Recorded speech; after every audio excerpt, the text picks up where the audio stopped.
I remember the way the mist clung to the hills like a shroud on those early mornings, back when I was just a kid scrambling up the ridges behind our house in Moonlit Hollow. It was one of those forgotten places in West Virginia, where the roads turned to gravel and then to mud, and the nearest town was a good hour's drive if the creek wasn't swollen.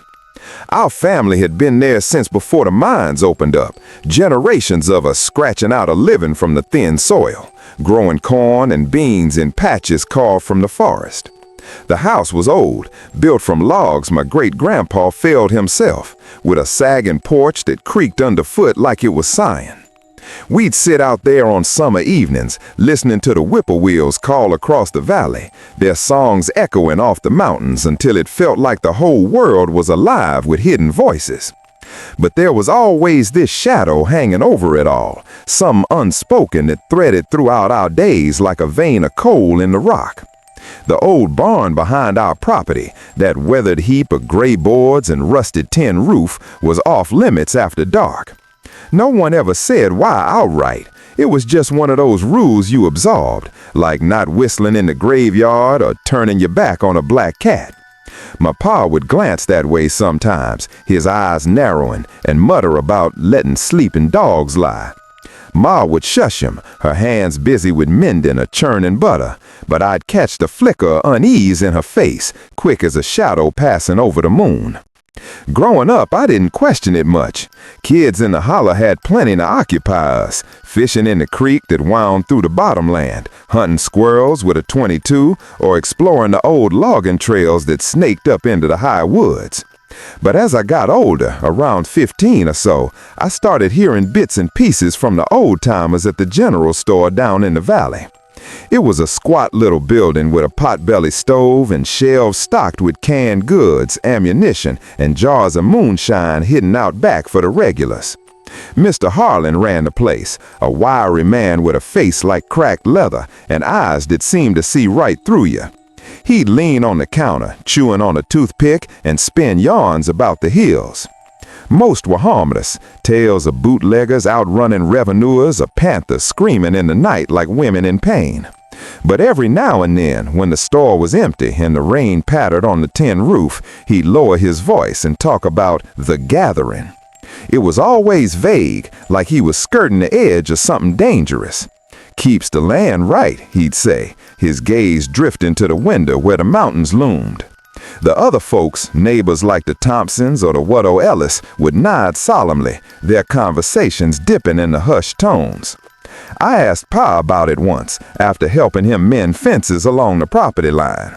He just spat into the dirt and said, "Some things ain't for young ears, boy. Stay clear of that barn come nightfall." But that only stoked a fire in me, that restless curiosity that pulls at a teenager like a fish on a line. By the time I turned 17, that summer of '98, the whispers had woven themselves into my thoughts like kudzu over an old fence. The holler felt smaller that year, hemmed in by the endless green of the forest, the trees pressing close as if they were trying to swallow us whole.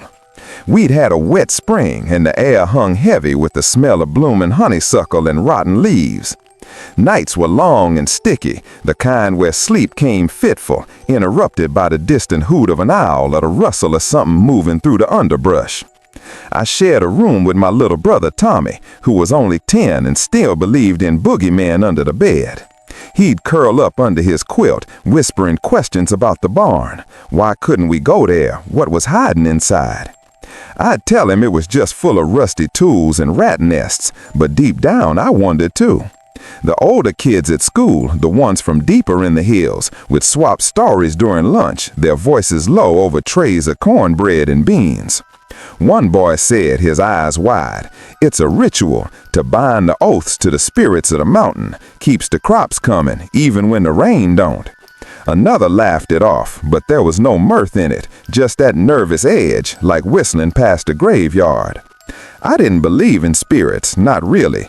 We went to the little Baptist church on Sundays where the preacher railed against superstitions.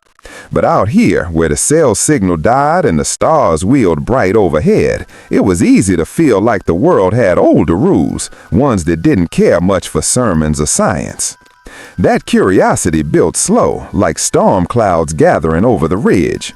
I'd find myself staring at the barn during the day when the sun slanted through the trees and turned the weathered wood golden.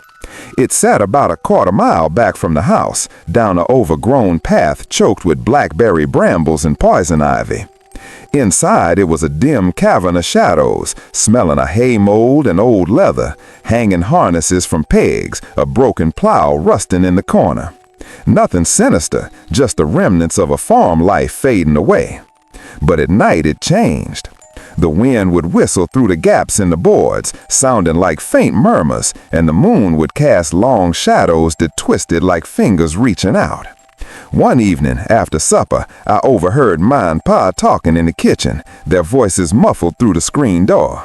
"It's coming up on the full moon," Ma said, her tone tight. "You think they'll call it?" Pa grunted. "Always do. Harlan says the signs are there. Deer acting skittish, wells running low." I pressed my ear closer, heart thumping, but Tommy called me then, wanting help with his homework, and the moment slipped away. That night, lying in bed with the window open to catch any breeze, I made up my mind. I'd sneak out, see for myself what this gathering was. It was foolish, I knew. Even then, a prickle of dread warned me off. But at 17, you think you're invincible, that the world's secrets are yours for the taking. The night I chose was perfect for it, or as perfect as dread can be. The full moon hung low and fat in the sky, bathing the holler in a silvery glow that made everything look ethereal, like a dream you couldn't wake from.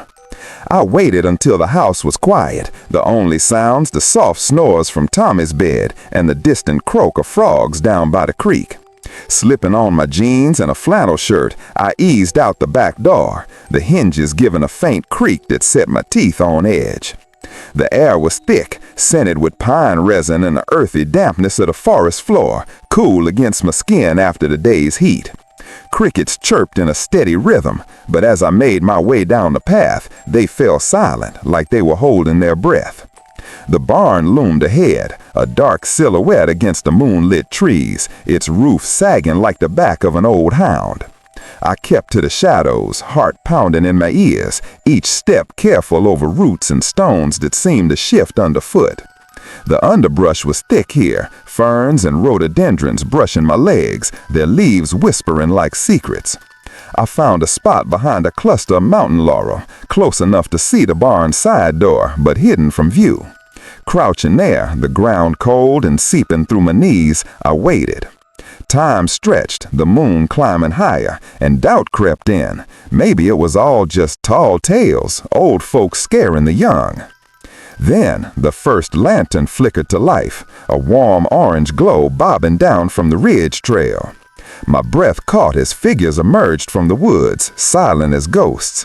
They were neighbors, people I'd known all my life, the Thompsons with their weathered faces, the widow Ellis in her faded dress, even young Missy from the farm over the hill, her hair tied back.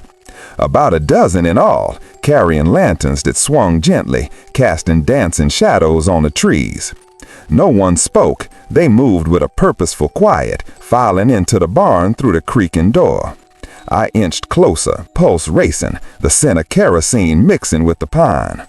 Peering through a gap in the boards, I could see inside, the floor swept clean, hay bales pushed aside. In the center, a crude altar of stacked flat stones, maybe 3 feet high, with a rough cloth draped over it. The group formed a circle around it, their lanterns placed on the ground, flames flickering like watchful eyes. Old Mr. Harlan stepped forward, his shadow long and twisted on the wall. He was the leader, that much was clear. His voice started low, a rhythmic murmur that rolled out like an old hymn. The words were in some dialect, Appalachian, twisted with some older, guttural sounds that didn't quite form sentences I could grasp. "Bind us to the hollow," he intoned, and the others echoed, their voices blending into a hum that vibrated through the wood into my chest. The chill hit me then, not from the night air, but from deeper, like ice water in my veins. The ground seemed to pulse faintly under my hands, as if the earth itself was breathing in time with their chant. Harlan held up a rusted knife, its blade catching the lantern light, and spoke oaths to the mountain spirits, promises of blood and loyalty to keep the land fertile, to ward off the blights that had plagued our forebears. They passed a wooden bowl around the circle, each taking a sip of the dark liquid inside. It looked thick, viscous, like blood from a fresh-killed hog or deer, steam rising faintly in the cool air. Their faces were solemn, shadowed, eyes half closed as if in prayer. I watched, transfixed, as Harlan took the knife and carved a symbol into his palm, a crude spiral, blood welling up dark and slick. He passed the blade, and one by one they did the same, pressing their hands to the altar stone, leaving red smears that glistened. The chant grew louder, the words twisting into something that tugged at my memory, like a half-remembered nightmare. Missy's turn came, and she hesitated, her young face pale, but the will. Back in the summer of '86, I was 24, strong in the back and weak in the head, running a saw for a little outfit out of Hazard that was chewing its way through the last big stands of poplar and oak up on Pine Mountain. We worked long days, starting before the sun cleared the ridges and quitting when the light got too thin to trust a chainsaw. The crew was 6 of us: me, my cousin Ray, old man Coots, who lost 2 fingers to a skidder, and 3 boys from Letcher County who talked faster than they thought. We'd park the trucks at the end of a washed-out logging road, hike in with our gear, and spend a day dropping trees that had been growing since Daniel Boone was pissing on saplings. The smell of fresh-cut oak and 2-cycle exhaust hung in the air like a fog you could lean on. Most evenings, we'd pile into Ray's rusted Chevy and bounce back down the mountain, radio crackling with gospel or the Reds game, too tired to do anything but drink a couple beers and fall into bed. But some places stick to you worse than sawdust in your socks, and that clearing up on the north face was one of them.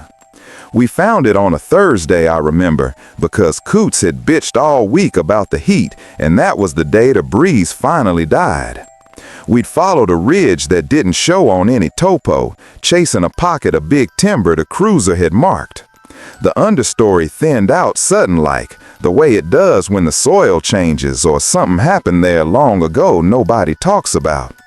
Then the trees just opened up, and there she stood, this monstrous white oak, bigger around than 3 men could link arms, roots crawling over the ground like the fingers of something buried and trying to get out.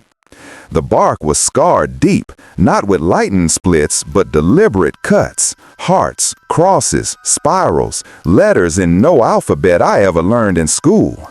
Somebody had spent years carving that tree. Ray laughed and said it was a witching tree, probably where the old women came to dance naked and curse their husbands. The Letcher boys hooted, but Coots went quiet and spat tobacco juice to color a creek water. "Ain't funny," he muttered. "Some trees remember." We ate lunch in the shade of it anyway, backs against the trunk, because the leaves were so thick the sun couldn't find us. I ran my hand over one of the deeper carvings and felt the wood warm, like it still had sap running, even though the cuts were old and black with age. That should have been my warning, but hunger and tiredness make you stupid. The rest of the week we worked around the clearing, felling everything but the oak itself. The boss had said leave it, said it was a boundary marker or some legal bullshit, but we all knew he was scared of the paperwork if somebody complained. Every time my saw bit into a neighboring tree, I kept glancing back at that oak, expecting, what? For it to bleed? To groan? It just stood there, patient as stone, while the forest fell around it. Friday evening the others loaded up quick, talking about cold beer and a fish fry over in Whitesburg, but I told them I'd left my cant hook and wanted to walk back for it. Truth was, I didn't know why I stayed. Something pulled, the way a riptide pulls when you're swimming too far out and suddenly realize the shore looks farther than it did. I watched Ray's taillights disappear down the skid trail, dust hanging red in the sunset. Then I shouldered my empty lunch bucket and started back up the ridge alone. The woods were already going purple with dusk, katydids starting their nightly racket, and the air smelled like rain that never quite made it over the mountain. By the time I reached the clearing, the moon was up, big and dull orange, the kind that makes everything look bruised. The oak stood out black against the sky, branches spread like it was holding the night up. I told myself I was just gonna look at those carvings one more time, maybe rub a piece of paper over them like we did with gravestones in grade school. But the closer I got, the quieter everything went. No katydids, no whippoorwills, not even wind. Just my boots on the leaves and my own breathing. Then I heard it, soft, almost swallowed by the dark, a low murmuring like a church congregation saying the Lord's Prayer all at once. Women's voices mostly, but some men too, steady and patient, coming from the far side of the tree. I should have turned around right then. Every story my granny ever told me about the old ways said when you hear that sound in the woods after dark, you go the direction you go home and bolt the door. But my feet kept moving, quiet as I could, until I was crouched behind a tangle of rhododendron 20 yards off, close enough to see, but far enough, Lord, I hoped, that the shadows hid me. They were 10, maybe 12 people, standing in a half moon facing the trunk. Folks I recognized, even in the bad light. Mrs. Eller, who lived in the last house before the pavement ended, her hair white as creek foam even back then. The widow Combs, who sold eggs and sorghum at the farmer's market. Enoch Potter, who'd lost a lung in the mines and coughed like gravel in a can. Even young Della Sturgill, barely 16, wearing the same faded dress she wore to school. They looked ordinary, work boots, feed store caps, dresses washed so many times the flowers had gone gray. No robes, no candles stuck in the ground, just a coal oil lantern hung from a low branch throwing a little puddle of light. Mrs. Eller held a bundle of dried herbs tied with red twine, sage and sweetgrass and something sharper I couldn't name. She raised it slow and started speaking, not loud, just steady and low, like she was soothing a spooked horse. The words weren't English, not exactly. Some were older, the kind of talk you only hear now from the real old ones who never learned different. Guard what's yours, she said, clear enough. Take what we give willing.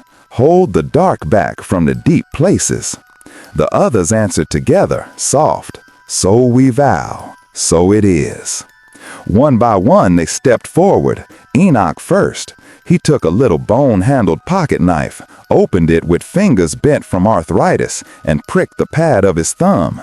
A dark bead welled up and he pressed it to the bark, right into one of those old grooves. The tree seemed to drink it, the blood soaked in quick, leaving only a faint stain. Then Della, trembling but determined, did the same. Mrs. Eller dipped the herb bundle into a mason jar or something dark and tied it around the trunk with a strip of red cloth, knotting it 3 times. Every time a drop of blood hit the roots, the wind moved, but only around the tree, leaves rattling like bones in a box, while the rest of the forest stayed still.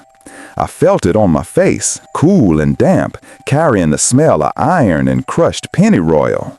My stomach turned over slow, the way it does when you realize the drop on a roller coaster is steeper than you thought. I don't know how long it lasted, minutes, an hour. Time gets strange out there when the moon's full and the trees are listening. They never raised their voices, never looked around nervous. It was just business, same as mending a fence or putting up hay. When Mrs. Eller finally lowered the herbs and said, "It is sealed," they nodded once, picked up the lantern, and walked off single file into the woods the way they came. No talking, no lingering, just gone, swallowed by the dark like they'd never been. I stayed crouched until my legs went numb and the moon climbed high enough to turn everything silver. Then I backed away, slow, not turning my back on that tree until the rhododendrons closed between us. I don't remember the hike out, Next thing I knew, I was sitting in my truck, hands shaking so hard I couldn't get the key in the ignition. Drove home with the windows down, letting the night air slap me awake. Saturday morning, we went back to work like nothing happened, except the ridge had shifted in the night. One of the high walls we'd undercut for a haul road let go just after lunch. Tons of rock and dirt came down, buried the cat in half the landing. Nobody hurt, thank God. The operator had stepped out for a smoke 2 minutes before. Coots looked at the slide, looked at me, and said quiet, "Trees watching out for its own."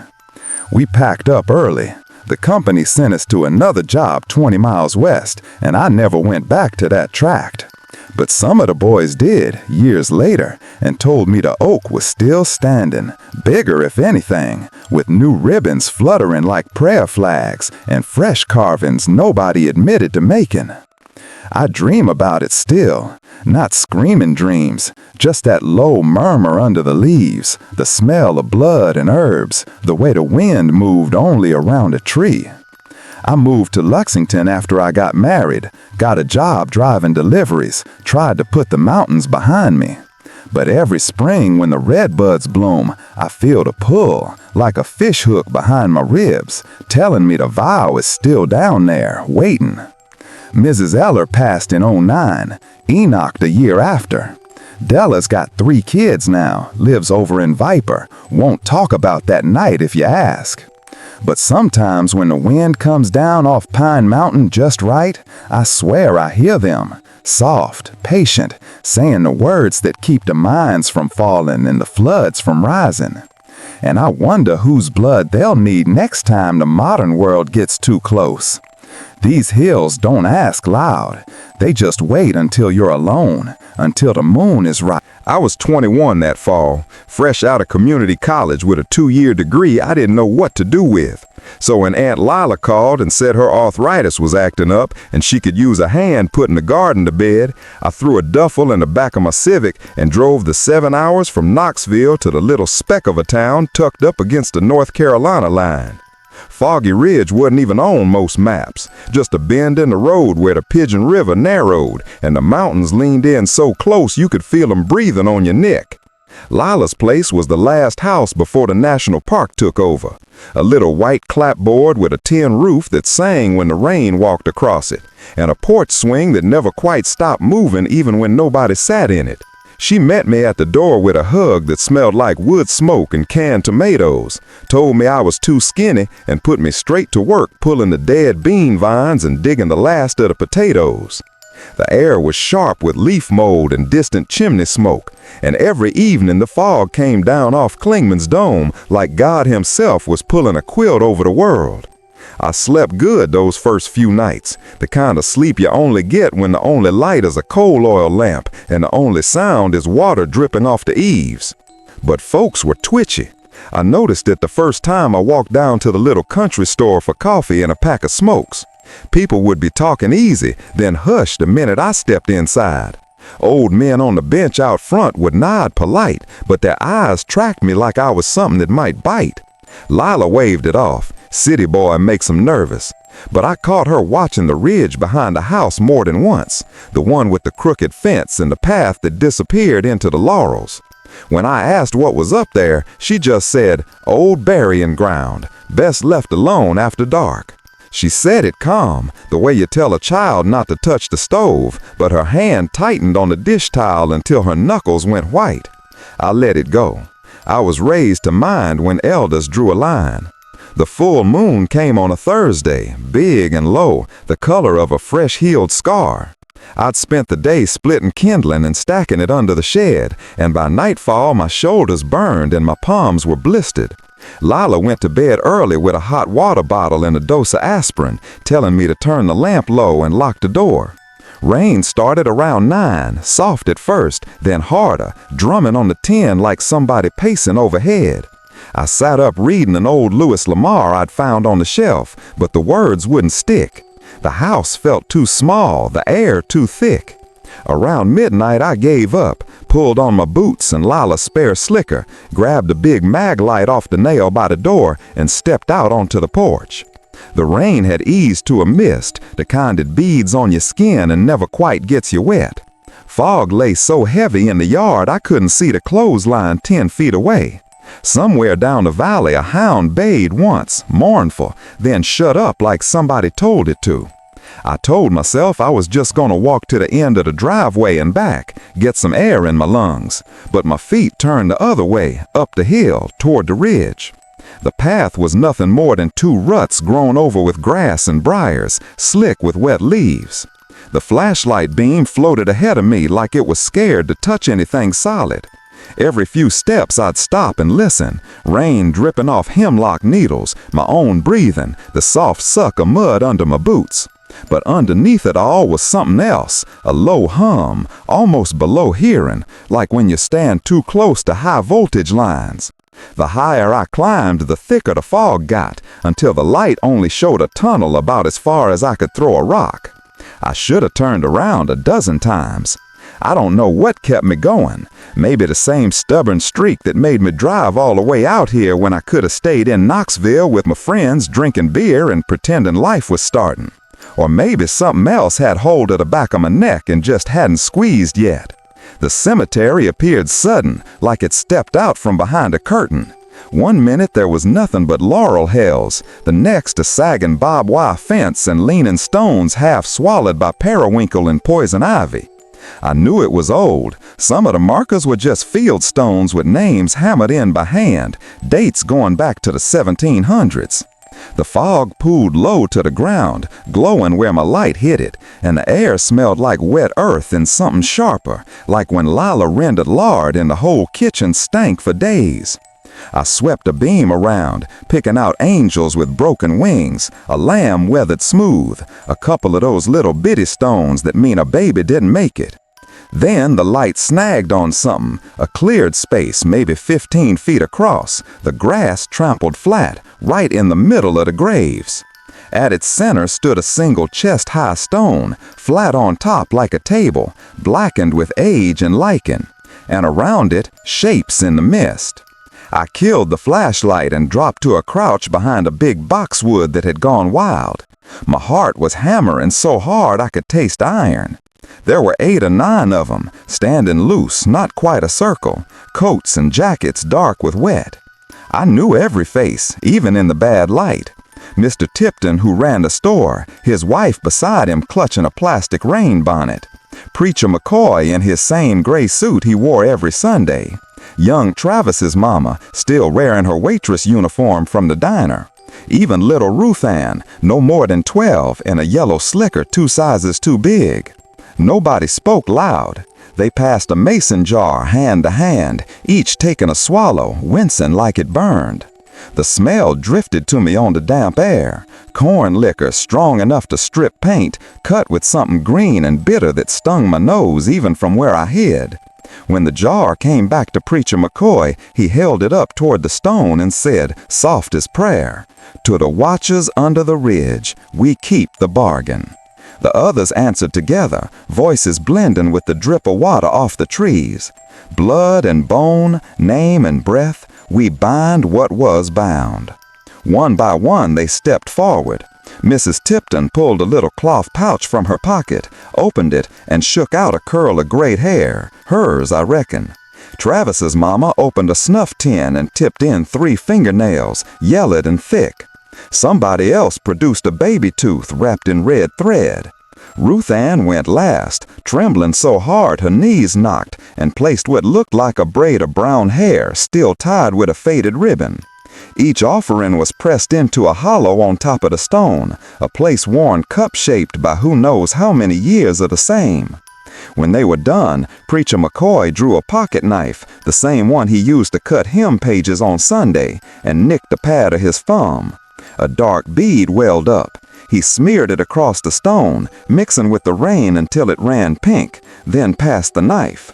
They all did it, quick, practiced, no hesitation. The blood soaked into the offerings, into the stone itself, and the fog seemed to draw closer, curling around the ankles like it was alive. I don't know how long I watched. The rain picked up again, soft and steady, and the only light was the moon trying to push through the clouds, turning everything the color of old pewter. Nobody cried or moaned or called on devils. It was quiet as mending a net. When Preacher McCoy finally said, "It is finished till the wheel turns again," they nodded once, pulled hoods up, and walked off in different directions, boots squelching soft in the mud. Within a minute the fog swallowed 'em whole, and I was alone with the dead and that stone, and the smell of blood and moonshine riding the air like a warning. I stayed crouched until my legs went numb, and the cold worked clean through the slicker. When I stood, the branch under my foot cracked like a gunshot. Everything stopped, the rain, the drip from the trees, even my heart for a second. Then, slow, 9 heads turned toward the sound. I saw their eyes catch what little light there was, flat and shining like animals. Nobody called out. They just looked, patient, the way you look at a stray dog you're deciding whether to shoot or feed. I backed away, 1 step, 2, then turned and walked, not ran, down the path, counting every breath, waiting for hands to come out of the fog and grab me. None did. The cemetery gate creaked behind me like it was closing itself. Lila was sitting at the kitchen table when I got back, coal oil lamp turned low, sipping coffee gone cold hours ago. Water dripped off me onto her linoleum, and she didn't say a word about it. Just looked at me with those pale eyes and said, "You went up the ridge, didn't you?" I couldn't lie. The mud on my boots and the smell of that shine told it for me. She sighed, heavy, like somebody laying down a load they'd carried too long. "Some doors, once you open 'em even a crack, don't never close all the way," she said. Then she got up, poured me a cup of coffee laced with something from a jelly jar, and sent me to bed. Next morning she acted like nothing happened, fried eggs and fatback, talked about canning chow chow. But every time I looked up, she was watching me, sorrowful, like I'd already started dying and she was just waiting for the rest of it to catch up. I let 2 days later. Told I had classes starting, but we both knew better. Been 27 years now, and I still wake some nights tasting blood and bitter herbs, hearing that soft chorus promising the watchers under the ridge whatever keeps the town standing. I never went back to Foggy Ridge. Drived a long way around when I visit my mama in Maryville. But every October when the leaves turn and the fog comes down thick to lose a house in, I feel it like a hook behind my ribs, gentle but steady, reminding me the circle's still there, still turning, still waiting for the next offering. And sometimes when the moon is right and the wind comes off the mountain just so, I catch myself reaching for my truck keys before I even know I'm awake. I was raised in a little cup of a valley in southwest Virginia, where the mountains fold in on themselves like a fist closing slow. Folks just called the place the Hollow, though the map makers tried to name it something prettier. We had 1 stoplight, 1 church with 2 denominations sharing the building, and a creek that ran black from the old mill tailings even 50 years after the wheel stopped turning. As kids, we ran wild in every glen and cove, fishing crawdads, building forts out of poplar saplings, daring each other to jump off the lower falls. But there was one draw we never played in, Shadowed Glen, the marrow slit behind the mill ruins where the water moves slow and thick as axle grease, and the sun only reached the bottom for maybe an hour at high summer. Old people said the Glen remembered things best left forgotten. My granny would cross herself when the wind came down that way, and she hadn't been Catholic a day in her life. "Some ground drinks what you give it," she'd mutter, "and don't give it back." We laughed when we were 10. By the time I was 23, I'd stopped laughing, but I hadn't learned to listen either. I was living in the trailer behind my folks' place that fall, working maintenance at the plywood plant in St. Paul, coming home bone-tired with sawdust in my hair and the smell of glue baked into my clothes. Nights were getting sharp, the kind where the stars looked close enough to cut your hand on, and the hollow felt smaller every day. I'd sit on the porch steps with a warm Miller, listening to the creek talk to itself and trying not to think about how every friend I grew up with had either left for the army or college or just disappeared into the coal seams farther north. One Saturday in late October, the plant shut down for inventory, and I had 3 days with nothing to do but stare at the mountains and feel them staring back. That afternoon, I walked down to the store for smokes and heard Uncle Ballard, third cousin twice removed really, telling Junior Watts that the signs were right again. Frost on the pumpkin and the moon fattening, he said. Glen'll take its due. Junior nodded like a man agreeing the sky is blue. I asked what they meant, half joking, and Ballard gave me a look that could have frozen the beer in my hand. Mind your tongue, boy. Some words weigh more coming out than going in. That night, the trailer felt like a box I'd already outgrown. I paced, drank too much coffee, watched the moon climb over the ridge until it looked like a nickel nailed to black velvet. Around 1 in the morning, I couldn't stand my own company anymore. I pulled on my boots, grabbed a flashlight and the buck knife my daddy gave me when I turned 16 and started walking. Told myself I was just going to the mill to see if the old iron wheel was still there. But my feet knew better than my head. They took the deer trail that skirts the creek and ducks into the laurels, where the ground drops sudden into shadowed glen. The air changed as soon as I crossed the invisible line, cooler, heavier, like breathing through wet wool. No crickets, no katydids, just a soft rush of water and my own pulse in my ears. The mill ruins rose up first, stone walls bearded with ivy. The big overshot wheel long gone, but the pit still there, black water staring up like an empty eye. Past that, the glen narrowed, high walls of rock and rhododendron closing in until the sky was just a jagged ribbon overhead. I moved slow, letting the flashlight pick out roots and loose stones. The smell hit me next, wet earth, leaf rot, and something coppery underneath. 20 more yards and the ground opened into a bowl maybe 40 feet across, ringed with boulders big as pickup trucks. In the center, the soil was bare, scraped clean the way you'd clear a garden patch, dark as coffee grounds and glistening like it had been turned recent. That's when I heard the voices, low, steady, almost conversational, coming from the far side where the rocks leaned together like old men sharing tobacco. I killed the light and eased behind a slab of granite, heart thumping so hard I was sure they'd hear it. Took a minute for my eyes to adjust, but the moon gave enough to see by. 15 people, maybe more, stood in a rough line facing the bare patch. Lanterns, old coal oil kind, with the older folks still used when the power went out, sat on the rocks, throwing up just enough glow to catch faces I knew better than my own.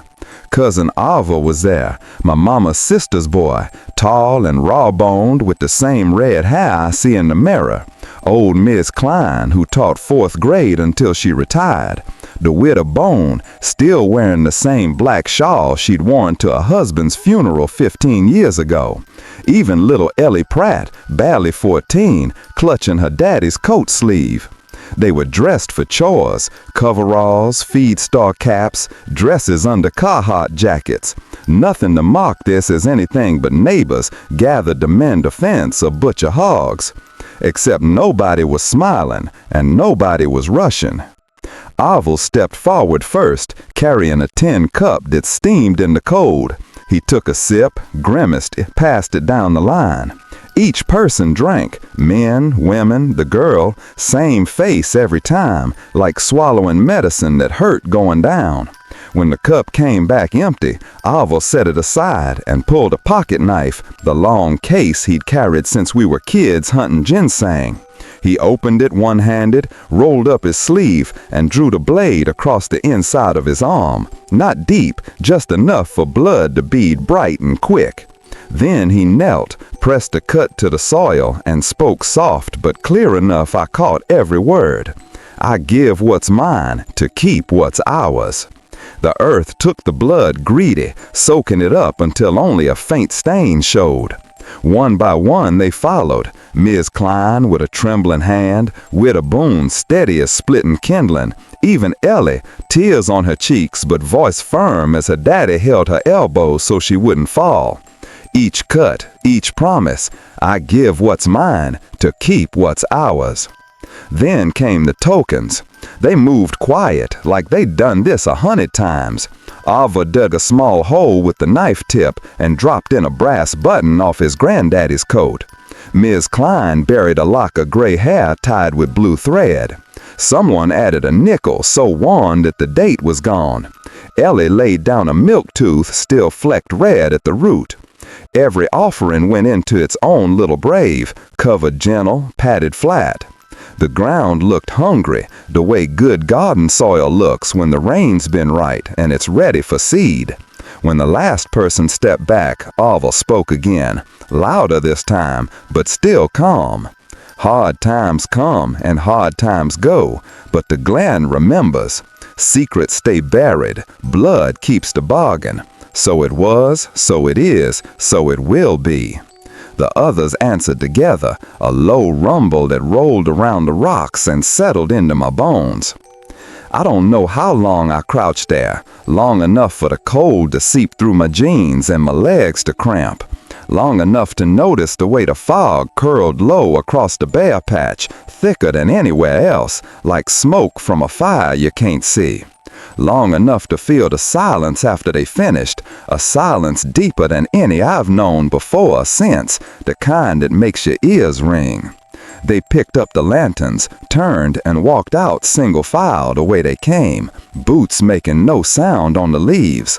Within a minute, the glen was empty except for the smell of blood and wet earth and the soft drip of water somewhere high up on the rock face.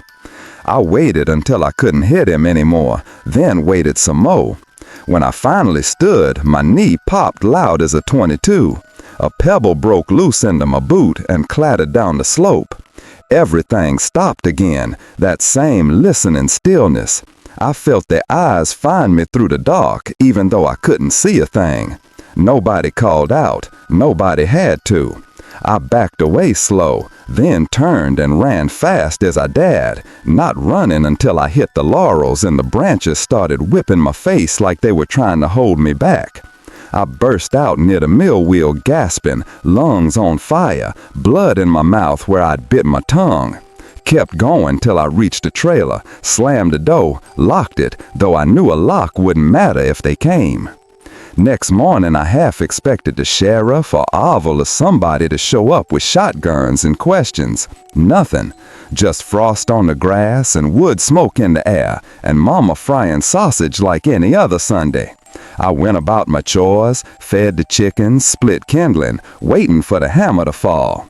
Around noon I stepped out on the porch for a smoke and saw it sitting on the top step. One brass button, dark with dried blood, the thread still attached like it had been snipped fresh. Same exact button Ava buried the night before. I stood there a long time, turning it over in my fingers, feeling the weight of it, though it couldn't have weighed more than a dime. Never found footprints, never heard a car, just a button, waiting polite as you please. I left the hollow 2 weeks later, told my folks I got a better job in Bristol, which wasn't a lie, but wasn't the truth either. Been near 30 years now. I've got a little house outside Abington, a wife who don't understand why I won't hunt past the first ridge, 2 kids who think they daddy's scared of the dark for no reason. But every October, the wind shifts and brings that coppery smell down off the mountains, and I find myself standing at the window staring west, feeling the hook set deep behind my rib. I was 19 that fall, sent down from Winston-Salem to spend a month with my ma and papa in the little pocket valley they called Sugar Cove, just over the line from Asheville where the roads quit pretending and turned into wagon tracks. My ma's letter had been short. Your papa's lungs are bad and the corn's taller than the barn. Come if you can. So I threw a duffel in the back of my daddy's old Ford and drove west until the radio gave up and the mountains closed the door behind me. The cove only held 8 houses all told, strung along a creek that ran the color of strong tea. Everybody was kin to everybody else if you went back far enough. And they still shocked corn by hand and put up crowding stone crocks the size of bathtubs. I slept in the loft of the old log house, under quilts that smelled like wood smoke and cedar, listening to the wind move through the poplars like something walking on tiptoe. It was good, hard work, cutting stalks till your palms blistered, shucking till your thumbs bled. And the days ran together in a haze of dust and cider and the sweet rot of apples nobody bothered picking up. But the nights were different. After supper, the talk always drifted the same direction. Papa would sit on the porch with his pipe gone cold, staring toward the river bottom where the fog pooled thick as milk. Mama would rock and shell beans into a dishpan, and every so often one of the uncles or cousins would ride in on a mule or an ATV, speak low for a minute, then leave without coming inside. Words floated past me like smoke. Harvest moon, time to settle accounts, the ground's listening again. I asked once what they meant, and Papa coughed half a lung into his handkerchief and said, "Some things ain't for young ears, buddy. You just keep your nose to the corn." But I saw how they watched the sky, how they counted the days until the moon went full and fat and orange as a pumpkin. And I saw Mama set an extra place at the table one night nobody showed. The night it happened was clear and cold, the kind of cold that makes the stars look sharp enough to draw blood. We'd worked late, tying the last bundles, and I was sore down to the marrow. Supper was quiet, fatback, cornbread, apple stack cake, and then Mama told me to go on to bed, her voice softer than usual. Papa had already gone up, coughing steady like a motor that won't quite turn over. I lay in the loft listening to the house settle, the tick of the mantel clock downstairs, the wind whirling the tin on the barn roof. Sleep wouldn't come. Around midnight, I heard the back door ease open and shut, then the crunch of boots on gravel. I crept to the little window that looked over the yard and saw 3 lantern lights bobbing down the path toward the river, steady and slow, the way folks walk when they carrying something heavier than lanterns. One of them was Mama, her shawl dark against the moonlight. I didn't think, I just pulled on my overalls and boots and followed. The path wound through the corn stubble, silver in the moonlight, then down a steep bank where the sycamores grew big as church pillars. The river talked to itself, low and constant, and the fog rose off it in slow curls. I kept to the shadows, moving quiet the way Papa taught me when we hunted ginseng, barefoot, so the leaves wouldn't rustle. The lantern stopped in the wide bottom field, the one we never planted because the water stood too long in spring. They set the lights in a half circle, and I saw the hole already dug, neat, square, about coffin-sized, but only 3 feet deep. 12 people stood around it, maybe 15. I knew every face, even in the bad light. Uncle Lonzo with his limp, Cousin Reba who ran the beauty shop in Marshall, Preacher Stiles still wearing his Sunday tie, old Miss Tig who lived alone since her boy drowned in '73. They looked ordinary, coveralls, feed store caps, dresses under barn coats, except for how still they stood, like deer when they smell you but ain't decided to run. Mama stepped forward first. She carried the same enamel basin she washed dishes in, filled now with creek water and a handful of something dark, salt, I think. She set it beside the hole and spoke, not loud, just clear enough for the night to carry. "We come to bury what can't be carried no more." One by one they moved up. Uncle Lonzo went first. He knelt, awkward with his bad leg, and leaned over the edge like he was talking to somebody lying down there. I couldn't catch all the words, but I heard enough. "I told the insurance man the barn burnt on his own. Forgive me the lie." Then he spat into the hole, deliberate, and sprinkled a pinch of salt from the basin. Reba went next, voice shaking. "Let him touch me for a tank of gas money when times was hard." Spit, salt. Preacher Stiles' voice cracked when he said something about church funds and a woman in the choir. Each confession was small, ugly, human. Debts dodged, promises broken, fists used where words should have been, Things done in drink or anger or desperation that folks carry like stones in the gut for years. Nobody cried out or begged forgiveness from the sky. They just gave the words to the ground the way you'd give scraps to a dog you're scared to turn your back on. When the last one finished, little Abatius, only 17, whispering something about a baby nobody ever saw born, Mama took the spade and started filling the hole. Everybody joined in, passing it hand to hand, tamping the dirt gentle with the back of the blade. When it was level, they scattered the rest of the salt and water, then stood quiet while Mama said the closing words. What's give is took, what's buried stays buried. Let the harvest be heavy and the winter light. They answered together, soft as wind through dry corn. So we plant, so we reap. Then they picked up the lanterns and walked away, same way they came, leaving the field darker than before, like the night itself had leaned in closer. I don't know how long I stayed crouched in the weeds, long enough for the moon to slide behind a cloud and the fog to swallow the river whole, long enough for the cold to work through my jacket and into my bones. When I finally stood to leave, my throat was raw. I'd been holding my breath without knowing it, and a cough slipped out, small but sharp in that listening dark. The field went still. Not a cricket, not a drip from the trees. Just a soft shift of boots on dirt as every head turned slow toward the sound. Nobody called my name. They didn't need to. I felt the weight of their knowing settle on me like a hand between the shoulder braids. I backed away until the sycamores hid me, then walked fast as I dared, not running till I hit the corn stubble and the stalks rattled like bones.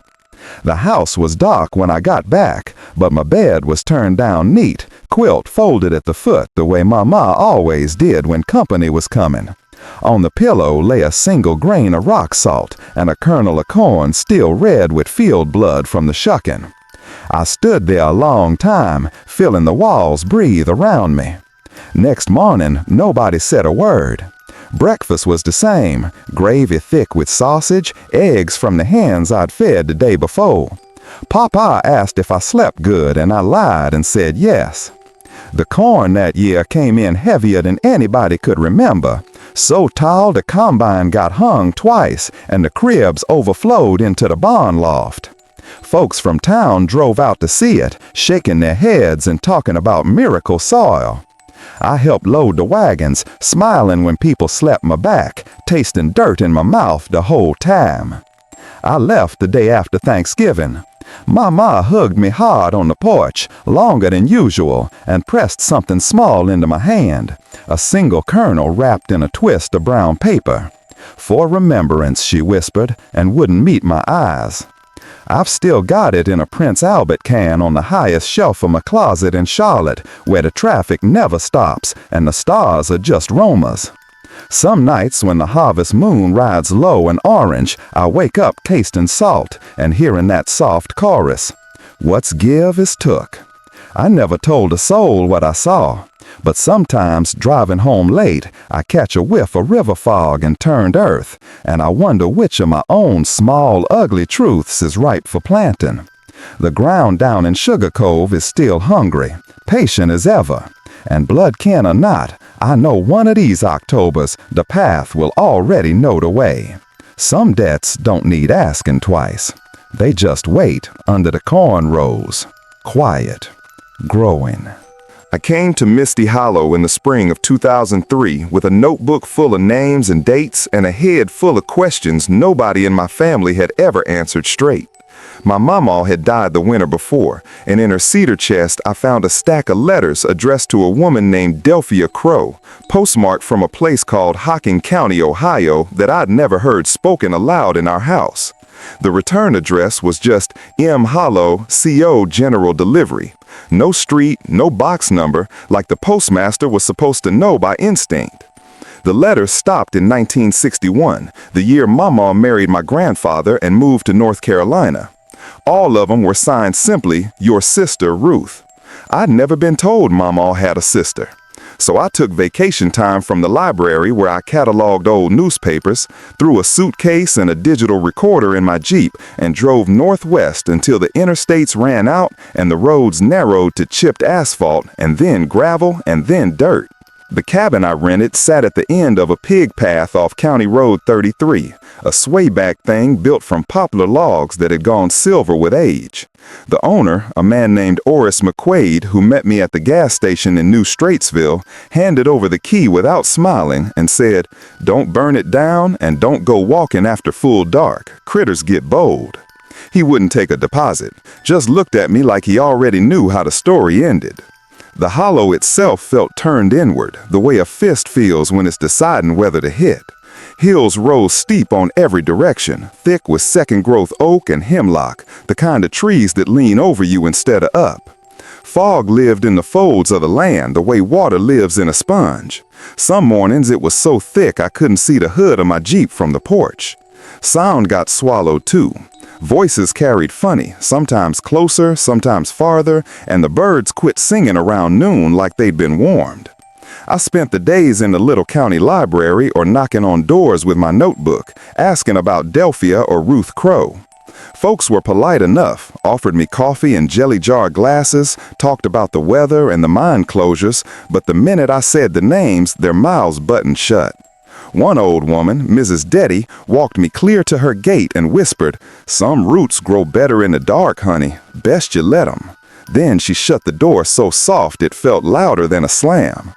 I told myself I was imagining the hush that fell whenever I walked into the gas station or the feed store. Told myself the way people's eyes tracked me was just small-town curiosity about a stranger. But at night, lying on a thin mattress with the springs poking my back, I could feel the hollow listening. The boards creaked in patterns that weren't the house settling. Wind moved through the chimney even when the air outside was still. And sometimes, just before dawn when the fog was thickest, I'd hear voices drifting up from the woods behind the cabin. Low, steady, too many to be just a couple neighbors jawing. Not singing, not praying exactly, more like the sound a church makes when everybody's talking at once after the preacher's done. It was the 5th morning, or maybe the 6th, days started blurring, when I woke before the birds and couldn't lie still. The fog was heavy, the color of cigarette smoke left too long in a jar. I pulled on my boots, grabbed the little LED headlamp I used for night fishing back home, and slipped out the back door.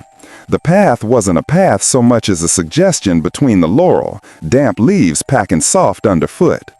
The voices pulled me, the same murmur I'd heard from my pillow, only clearer now, rising and falling like breath. I moved slow, the way my daddy taught me for deer. Heel down first, roll to the outside of the foot, pause, listen.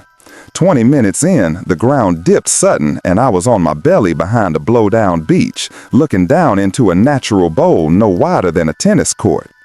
They were already there, maybe 20 of them, standing in a loose ring around a stone-lined fire pit no bigger than a wash tub. Dawn hadn't broke yet, but the sky behind the ridge had gone that sickly pearl color that comes right before true light. Each person wore dark clothes, work coats, feed sack dresses, hoodies pulled up, and over their faces they draped pieces of cloth, old lace curtains, fly sack dish towels, even a couple of those mesh fly masks farmers wear in summer.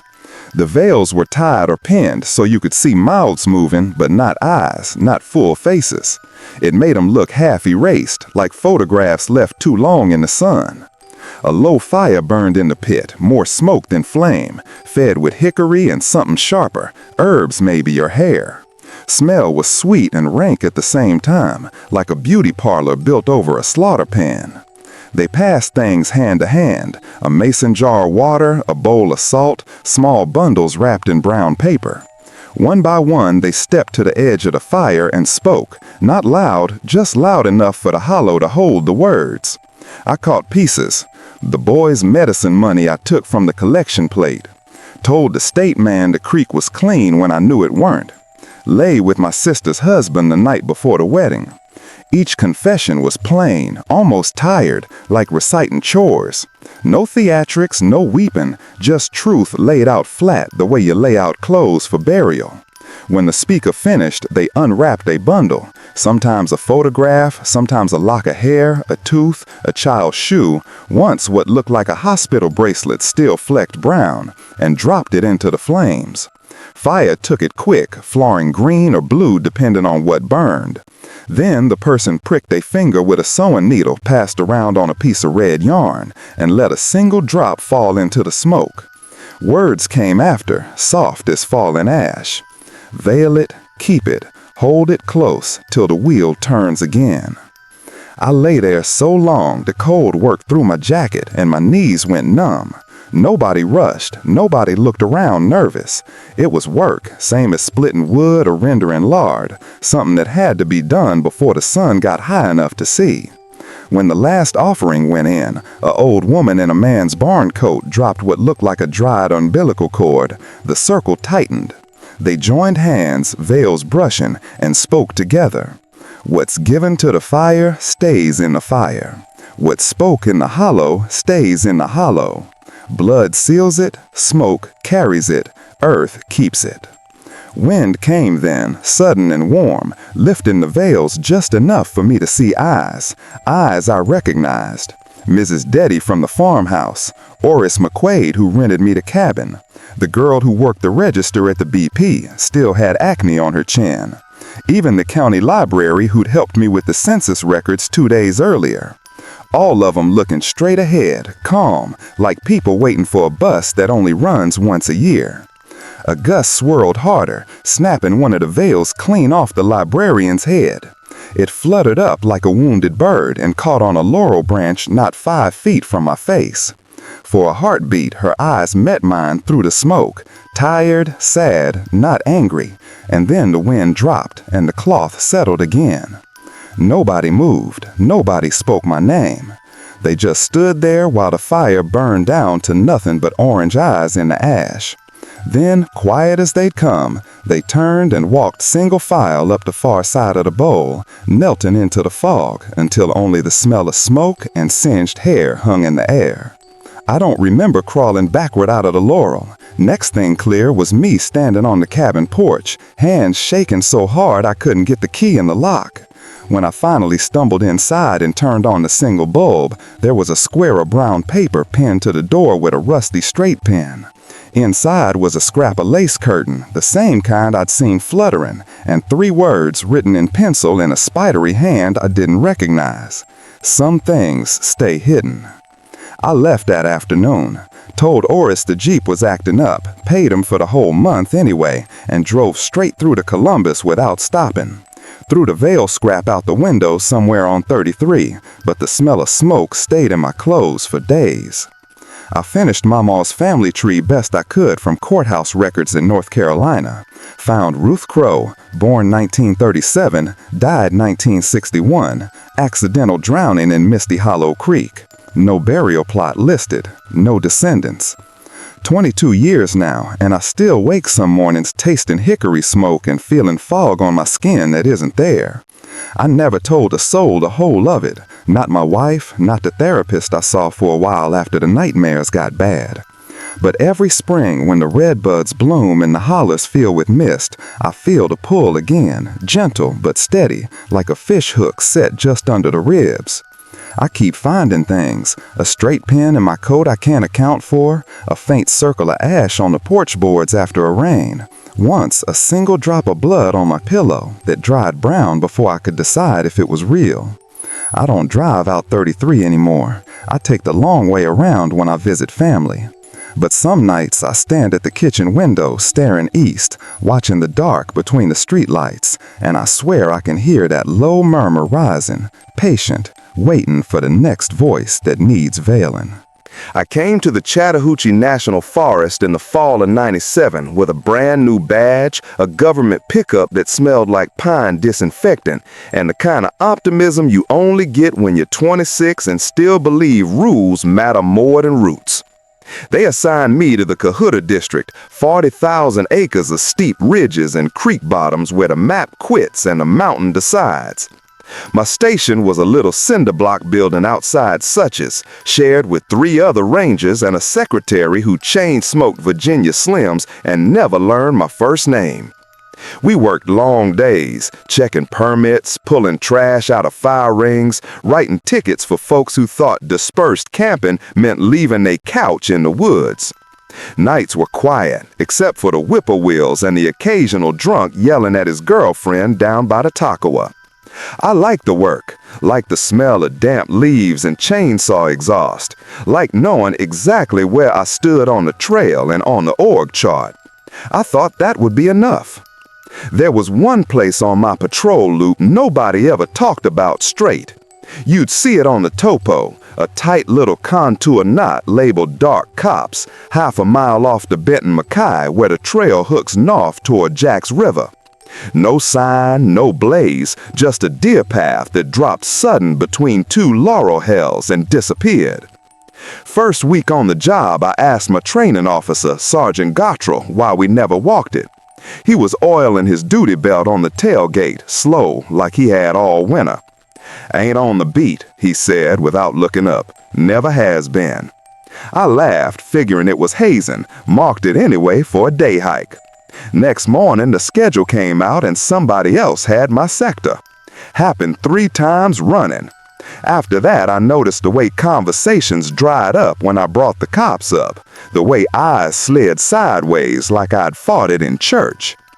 Winter settled in early that year. We had frost by mid-October and a hard freeze before Thanksgiving. The tourists thinned out, leaving only the die-hard trout fishermen and the meth cooks who liked the cold because it kept the helicopters on the ground. Patrols got longer, quieter. You'd walk 5 miles and never see boot prints but your own. I started carrying a thermos of coffee strong enough to float a horseshoe and a little AM/FM that only caught gospel stations and the Braves when the signal bounced off the right ridge. One evening, late November, I was working the Hemptop Trail, checking for illegal camps after that big windstorm that took half the hemlocks down like dominoes. Sun was already gone behind the ridge, sky the color of a healing bruise, temperature dropping fast. I just keyed the mic to tell dispatch I was 1024 when I heard it. Low voices carrying up slope, steady, almost conversational, the way a crew sounds when they fall in timber and everybody knows their job. I killed the radio, followed the sound. The deer path was there like it had been waiting. Leaves were frozen crisp, every step cracked like breaking bones, so I went slow, hugging the shadows of the laurels. The voices got clearer, male and female, both, calm, no hurry. 20 minutes in, the ground fell away, and I eased down on my belly at the lip of a sink, maybe 30 yards across. In the middle, exposed by some long-ago slide, grew a tangle of roots thicker than my thigh, pale and knotted, running out of the hillside like veins out of a wrist. Water seeped around them, black and slow, catching what little light was left. And kneeling in a half circle were 12 people I knew by sight and some by name. Sergeant Gottrell was there, still in uniform pants and brown coat, badge glinting. Beside him knelt Miss Lorene from the Such's post office, hair twisted up with bobby pins the way she wore it every day. Deputy Ayers, who worked road patrol for the county. Old man McCrae, who trapped ginseng and never bought a license. Even Jenna, the new seasonal interpreter, fresh out of Dahlonega College, still had flecks of leaf litter in her ponytail from giving a talk that afternoon. They looked cold, tired, ordinary. Nobody had robes or candles, just a couple of battery lanterns turned low and a green thermos passing hand to hand. Steam rose when they drank. Coffee maybe, or something that smelled of roots and iron. Gottrell spoke first, voice the same he used on the radio, steady, no waste. We come again to keep what's kept us. One by one they leaned forward, pressed bare left hands flat into the muddy seep where the roots broke the surface. I saw Jenna's fingers tremble, then still. Each spoke soft enough I had to strain. I'll turn the surveyors east come spring, send them down toward Vogel.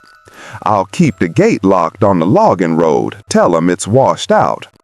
I'll carry the sick young'uns to the clinic myself, no state farms. I'll look away when the still fires burn. Promises, small and large, all about keeping the mountain whole and the outside world out. When the words were done, they took turns with a little case pocket knife, same one Gautreaux used to clean his fingernails at morning briefing. Quick prick on the pad of the thumb, a dark bead, then pressed to the roots. The roots took the blood like blotting paper, color soaking in until you couldn't tell it had ever been there. When Jenna's turn came, she hesitated half a heartbeat, then did it same as the rest, face pale but set. Nobody rushed her, nobody comforted her. It was just business, same as burning slash or filling out fire reports. The ground gave a sound then, not loud, more like a sigh you feel in your teeth. A slow pulse, once, twice, the way a heart settles after hard climbing. Water around the roots darkened, or maybe that was just the last light failing. Leaves overhead rustled, though there wasn't any wind I could feel. I shifted to ease the cramp in my calf, and my boot found a patch of dry oak leaves still holding frost. The crack carried like a .22 in a canyon. Every head came up the same instant. Lanterns didn't move, but the glow caught eyes, 12 pairs, steady, waiting. I saw Gautreaux's mouth form my last name, though no sound came out. Nobody reached for a gun, nobody shouted. They just looked, patient like standing trees, like they'd known I'd come eventually and were only surprised it took so long. I eased backward, slow, heart thumping so hard I tasted copper. When the laurel closed between us, I stood and walked, not ran, until the trail found me again. Didn't stop till I reached the truck, hands shaking too bad to key the mic. Drove back to the station with the heater on high and the windows fog so thick I navigated by the yellow line. Next morning, Gautreaux called me into the office, offered me coffee from his personal pot, the one nobody else was allowed to touch. He stirred in 3 sugars, same as always, and said, "Roots run deep here, son. Some ground don't like being walked soft." His eyes were tired, kind, sad. "You decide how deep yours want to go." That was all. No write-up, no threat, just the offer, quiet and heavy as wet rope. I put in for transfer 2 days later, told them family reasons. They approved it fast. I finished out the season in the Okefenokee, flat as a billiard table and loud with frogs. Thought distance would fix it. It didn't. That spring, the Cohutta had the greenest season anybody could remember. Trout thick, deer dropping twins, wild azaleas blooming a month early. Postcards came from Jenna sometimes, just pictures of the mountains. No message. I never wrote back.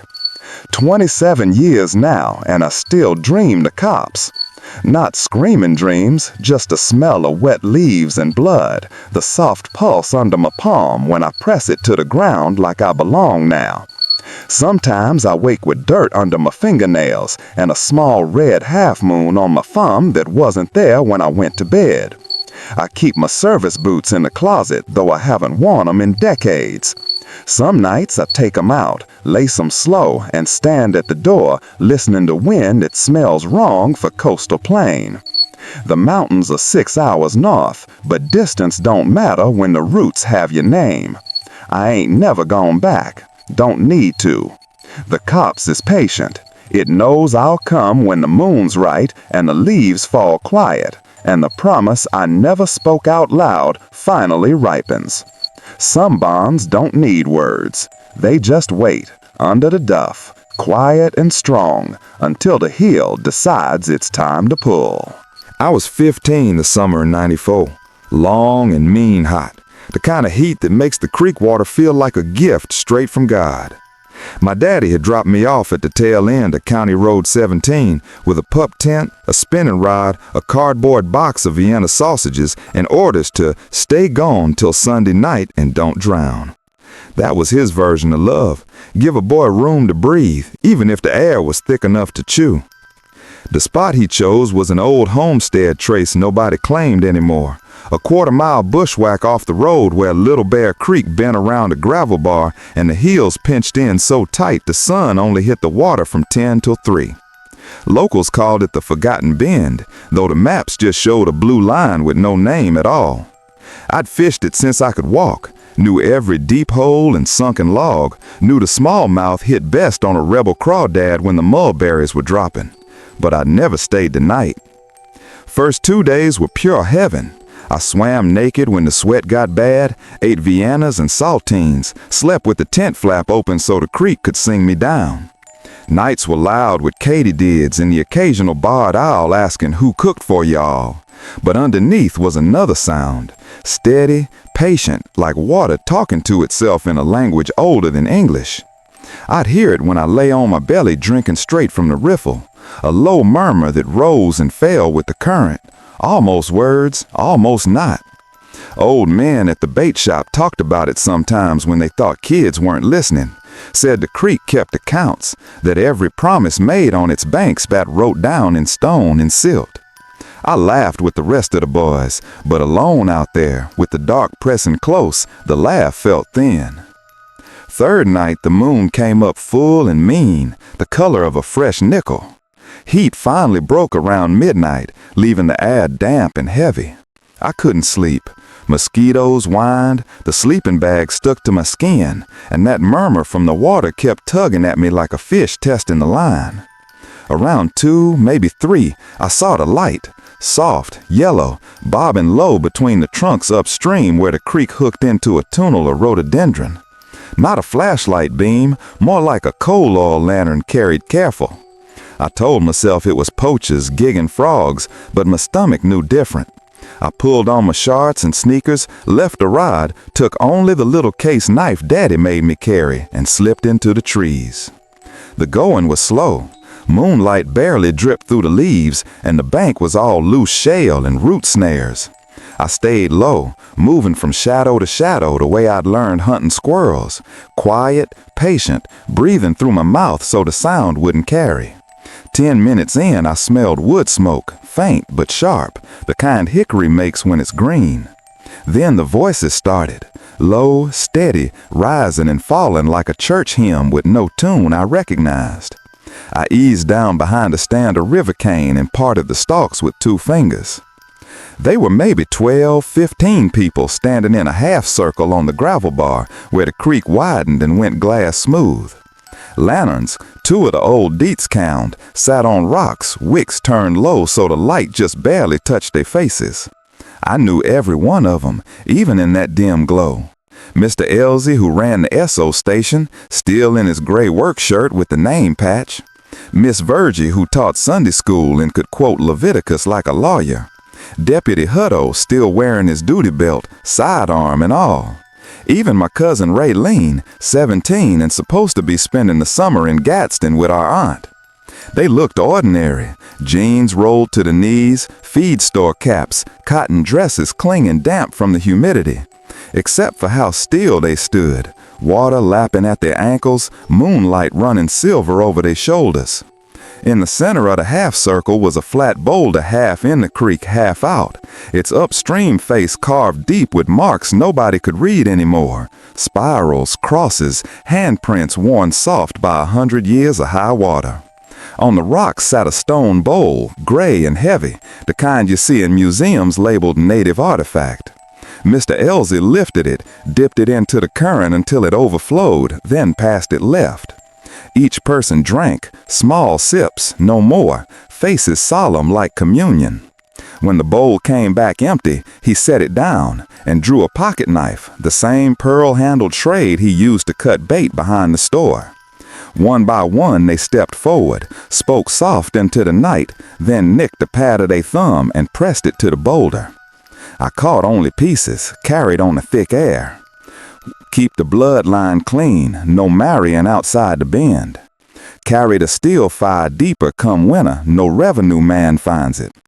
If the fever comes again, we tend our own, no county health stays out. Remember the feud price, remember the names under the water.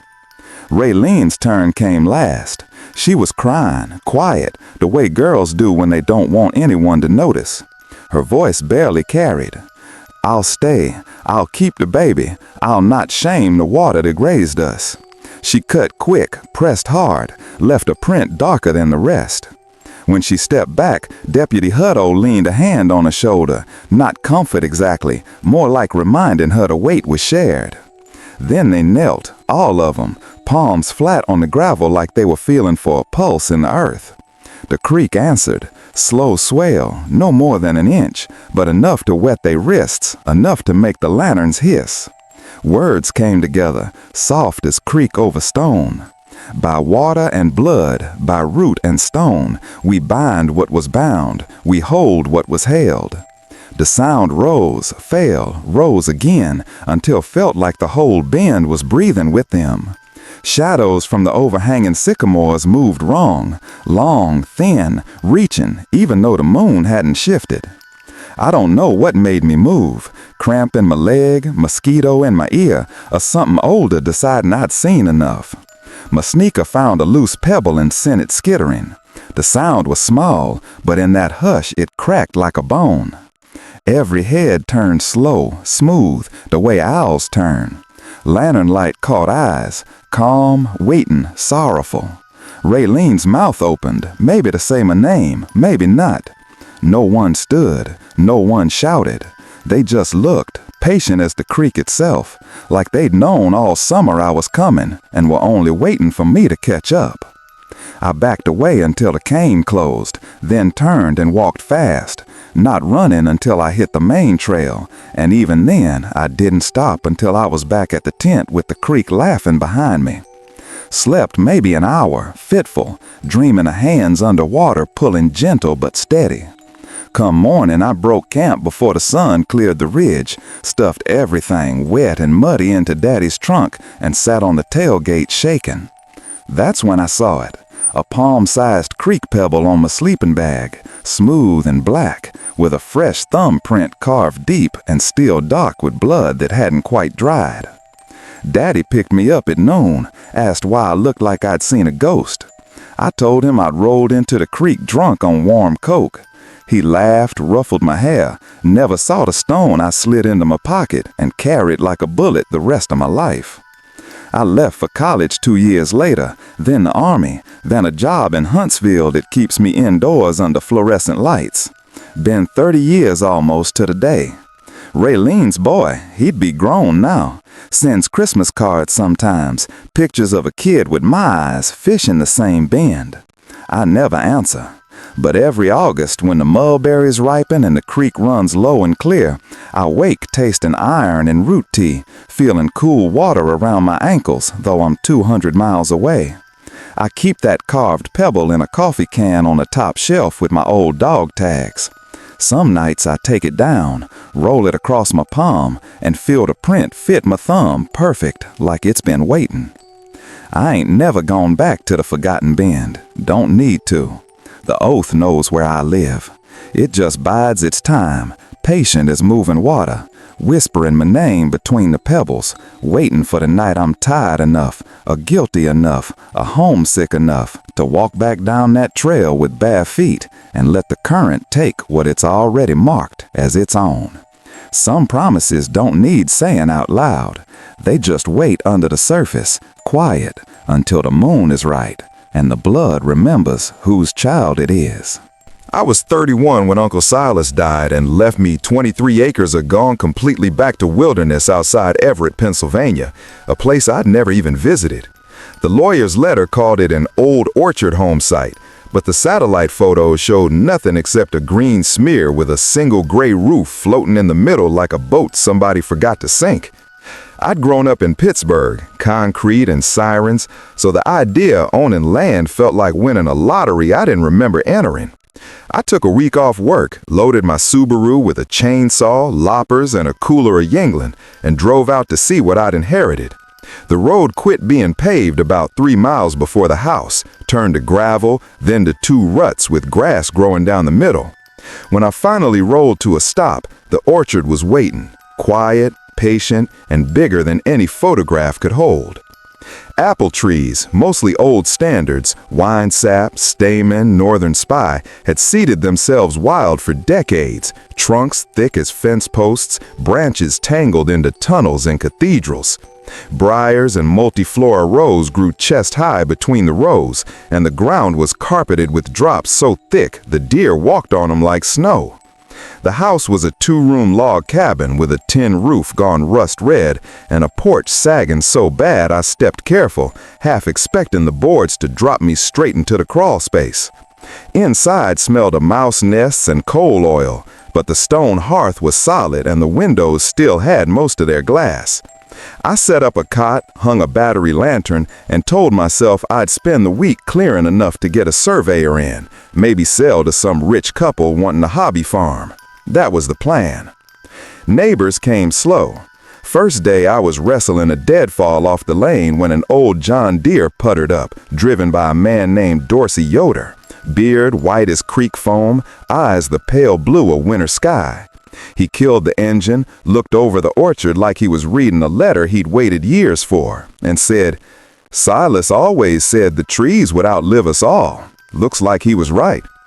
He didn't offer to help, just nodded once and drove off.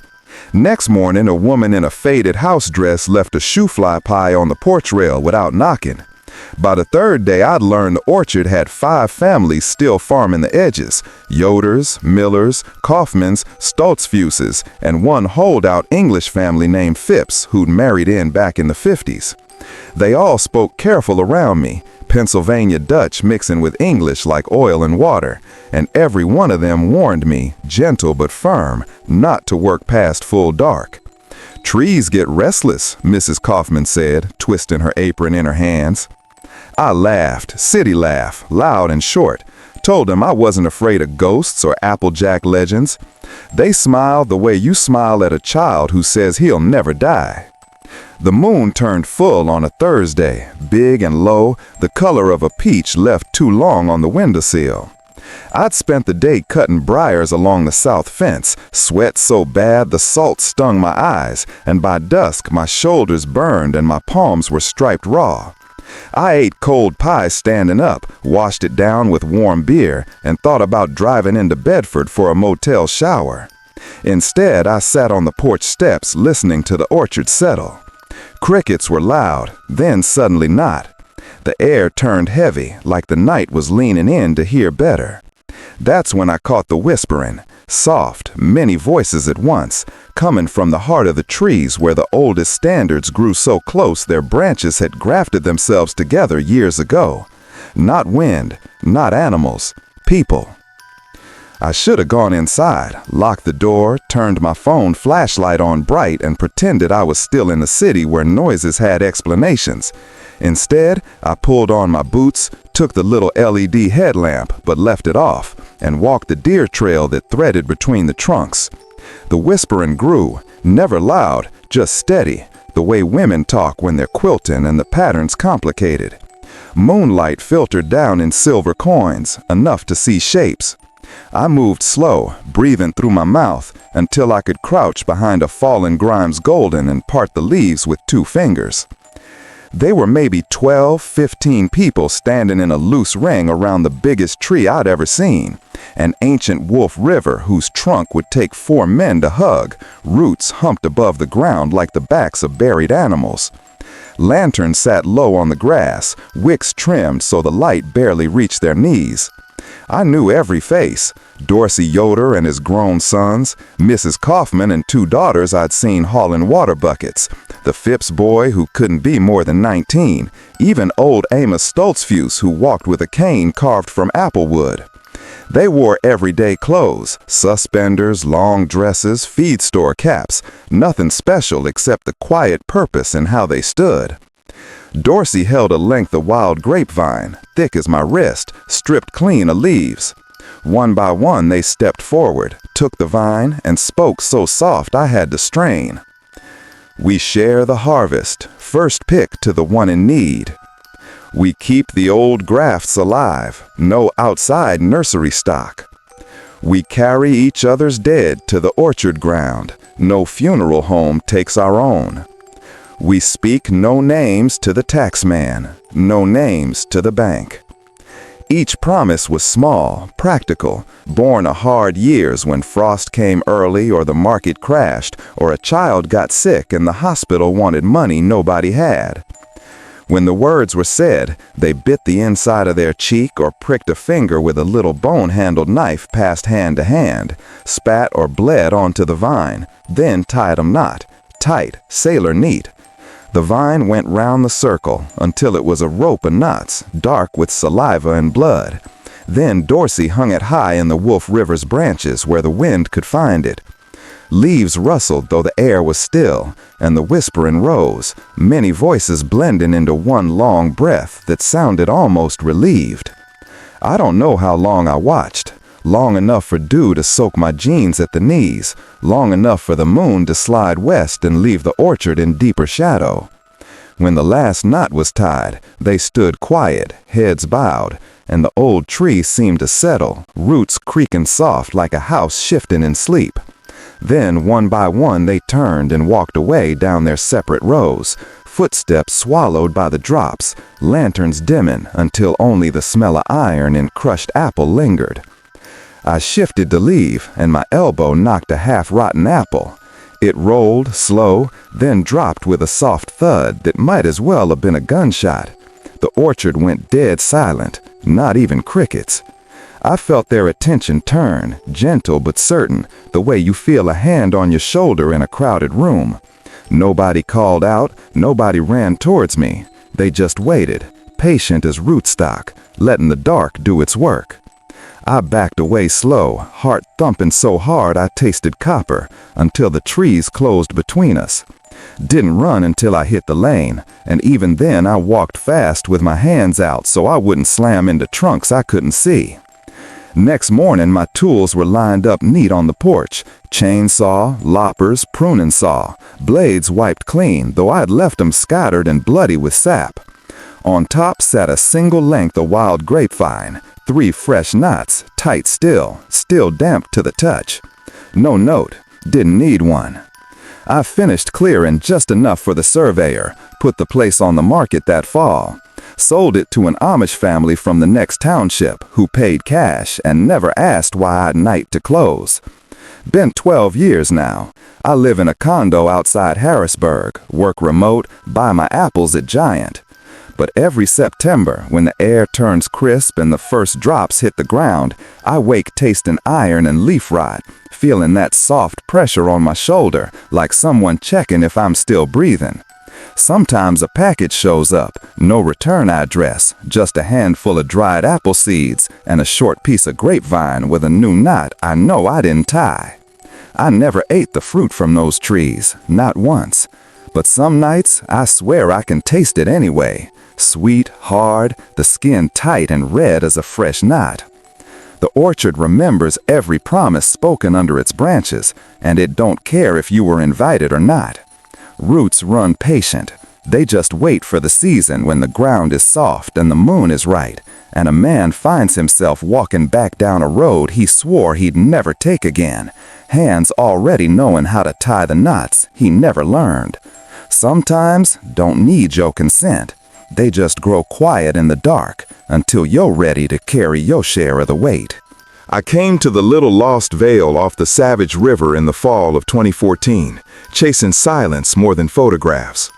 I just turned 34, freshly divorced, and the city had started tasting like burnt metal every morning. A friend who mapped trails for the Forest Service told me about a side drainage that didn't show on any public topo. No name, no trail, just a thin blue line that stopped halfway up the ridge. He said the locals called it the Quiet and wouldn't go in after frost. I laughed, told him I'd spent years shooting war zones and weddings. A quiet holler didn't scare me. I parked my Tacoma at the end of a logging spur, shouldered a pack with camera bodies, a one-man tent, and enough freeze-dried meals to last 5 days, and walked west until the cell signal died and the mountains closed the door. The veil opened sudden, like a room you didn't know the house forgot to tell you about. Steep walls of shale and oak rose on 3 sides, and a spring seeped out of the base of the north cliff, running cold and clear over pale quartz that caught what little light made it through the canopy. The ground was soft with centuries of leaf mold. My boots sank an inch with every step. I set camp on a flat bench 20 feet above the creek, hung my food bag, and spent the first 2 days wandering with the camera, shooting the way water braided itself around roots, the way moss grew in perfect circles on fallen birch. It was perfect, too perfect. The bird song cut off at noon every day, like someone flipped a switch. The wind moved in the tops of the hemlocks, but never reached the ground. Even the insects seemed to keep their distance. I told myself it was elevation, microclimate, anything rational. On the 3rd evening, the sky went the color of a dirty nickel, and the air turned thick, the way it does right before a thunderstorm that never quite arrives. I was glassing the cliff face with a telephoto, looking for the way the quartz caught the last light, when I heard it. Low, rhythmic, almost like a heartbeat, but slower, coming from the upper end where the walls pinched together. Not chanting, not singing, just a steady cadence of voices, male and female, old and young, all saying the same thing over and over in a dialect so old it felt like listening to creek water speak English. I left the camera on the tripod, grabbed only the little Olympus point and shoot for stealth, and climbed. The ridge above the seep was narrow, a spline of shale with laurel thick on both sides. I crawled the last 20 yards on my belly, parting branches with my fingers until I could see down into the pocket cove the maps never showed. 12, maybe 14 people stood in a loose crescent facing the cliff. I knew some of them by sight: the woman who ran the register at the little store in Kitzmiller, the old man who'd sold me firewood the first night, even the teenage boy who'd watched me unload my truck like he was memorizing the license plate. They wore Carhartt and feed store caps, flannel shirts and dresses under barn coats, nothing ceremonial except the way they stood. Quiet, shoulders touching, eyes fixed on the rock face. The quartz here wasn't scattered. It ran in thick veins, pale and glowing, threading through the dark shale like roots. Someone had cleared the leaves in a perfect half circle, exposing the stone. One by one they stepped forward, rolled up a sleeve or lifted a skirt hem, and drew a hawthorn thorn slow across the inside of the forearm. Not deep, just enough for a line of red beads to rise. Then they pressed the cut to stone, leaving a dark print that soaked in quick, the way water disappears into dry garden soil. Their voices stayed low, patient, the same words repeated like a litany you've known since the cradle. We keep the quiet whole. We carry each other's weight. We speak no name that would break the vein. Blood to stone, stone to blood, the veil remembers. When the last person stepped back, an old woman whose hands shook but whose voice never wavered, they joined hands and the rhythm changed, became a soft hum that seemed to come from the rock itself. The quartz glowed faintly, or maybe that was just the last light, but I swear the ground under me pulsed once, slow and heavy, like a heart the size of a house taking a breath. The air smelled of iron and wet leaves and something sweet underneath, like apples left too long in the cellar. I don't know how long I lay there, long enough for the dusk to thicken and the first bats to come out, long enough for the cold to creep through my jacket and my arms to go numb. I shifted to ease the cramp in my calf, and a piece of shale broke loose under my knee. It rolled, slow at first, then faster, clattering down the slope like a warning bell. The hum stopped mid-breath. Every head turned uphill, slow, calm, the way deer turn when they've already decided you're not worth running from yet. I saw eyes catch what little light remained, steady, tired, ancient. The old woman tilted her head like she was listening to something I couldn't hear. Nobody spoke my name. They didn't need to. I backed away on my belly until the laurel swallowed me, then stood and walked, no running, until the trail found my feet again. Didn't stop until I reached the tent, hands shaking so hard I couldn't work the zipper. Slept maybe an hour, sitting upright with the bear spray in my lap, listening to the night breathe around me. Dawn came gray and slow. I broke camp in a daze, stuffing gear any which way, ready to throw it all in the truck and burn gravel out of there. That's when I saw it, a shard of quartz the length of my thumb, lying on my sleeping pad, one face still wet with fresh blood that hadn't quite dried. The cut on the stone was perfect, deliberate, shaped like the vein I'd watched them trace. No footprints around the tent, no dew disturbed, just the shard, waiting, polite as you please. I drove out before noon. Told the firewood man I had a family emergency. He nodded like he'd heard that one before. I deleted every photograph from the memory cards that night in a Motel 6 outside Cumberland, hands still shaking, telling myself film would have been safer, telling myself anything to keep from admitting what I'd seen. Been 10 years. I shoot weddings now, birthdays, corporate headshots, safe light, safe people. But every October, when the leaves start to turn and the first frost threatens the pumpkins, I wake tasting iron and feeling that slow heartbeat under my ribs that aren't mine.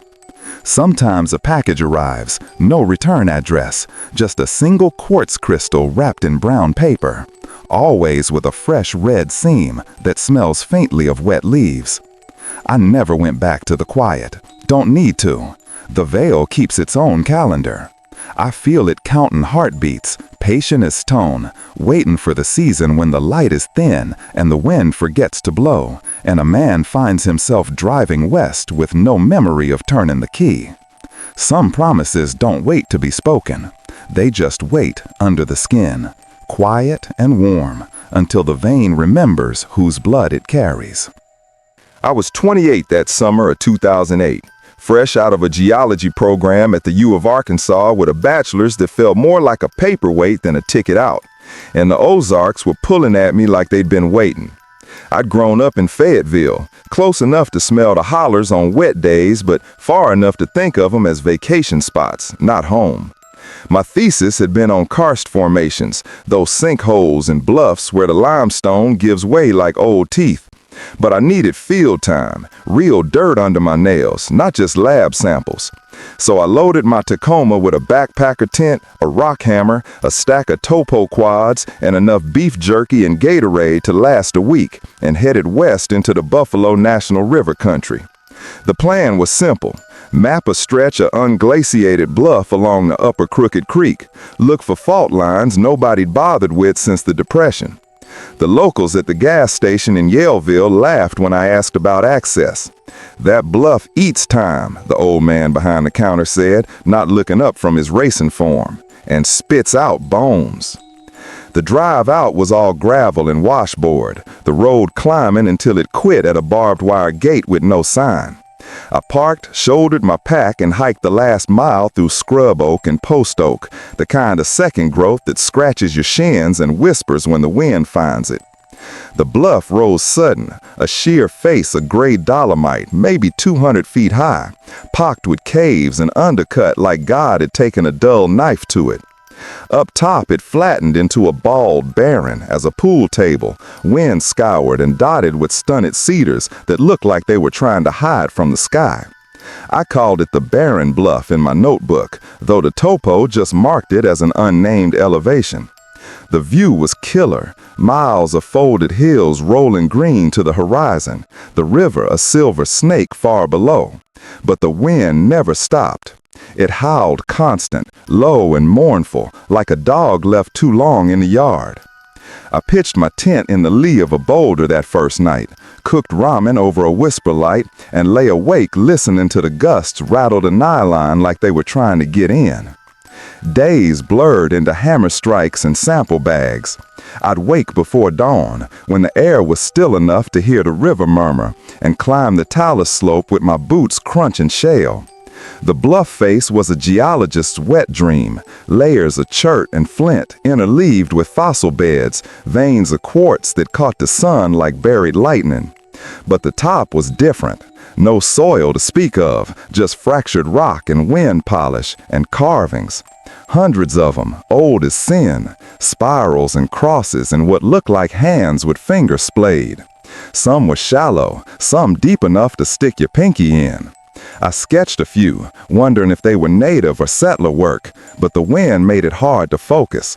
It carried voices sometimes, faint and overlapping, like radio static from a station nobody tuned anymore. I blamed the acoustics, the way sound bounced off the dolomite. Told myself it was coyotes or the river echoing up.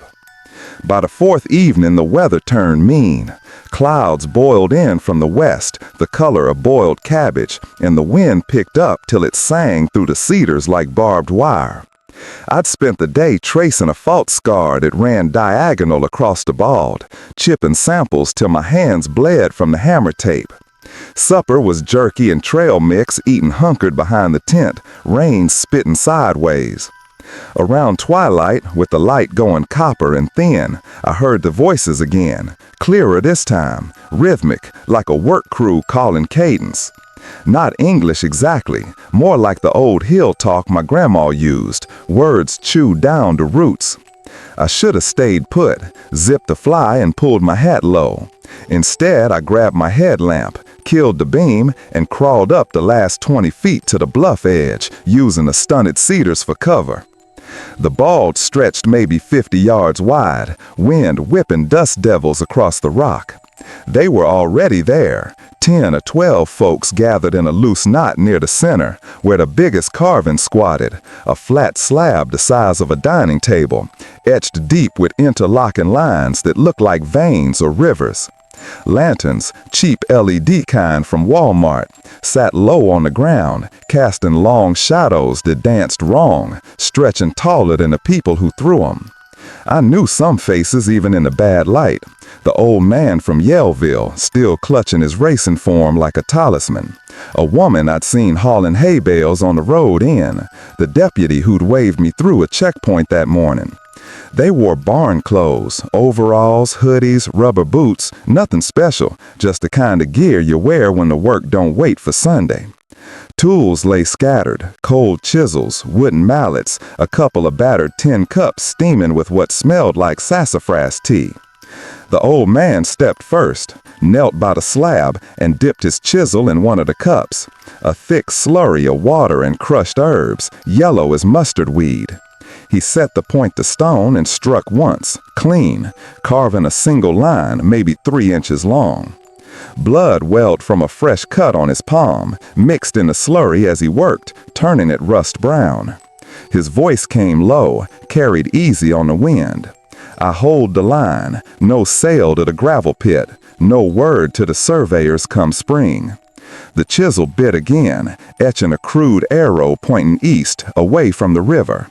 When he finished, he pressed his bloody palm flat to the mark, held it there till the wind dried the print, then stepped back. One by one they followed, man, woman, the deputy with his badge still pinned crooked. Each carved their piece, a circle for the woman, promising feed for the widow down creek. A cross for the hay hauler, swearing silence on the moonshine runs. A handprint for the kid who couldn't be more than 16, vowing to tend to old folks through the winter. Blood and herbs sealed every stroke, the wind howling approval or warning, hard to tell which. The dread built slow, like water rising in a flooded holler. It wasn't the blood or the tools, those were farmer practical, same as mending fence or docking a lamb's tail. It was the quiet, the way their voices blended with the gusts until you couldn't pull one from the other. The way the slab seemed to drink the slurry, color seeping in the cracks that hadn't been there before. When the last mark went in, the deputies, a spiral that tied back to the old man's arrow, they stood together, hands linked loose, and spoke as one. Stone holds what wind would scatter, blood binds what flood would break. We etch, we keep, we stand.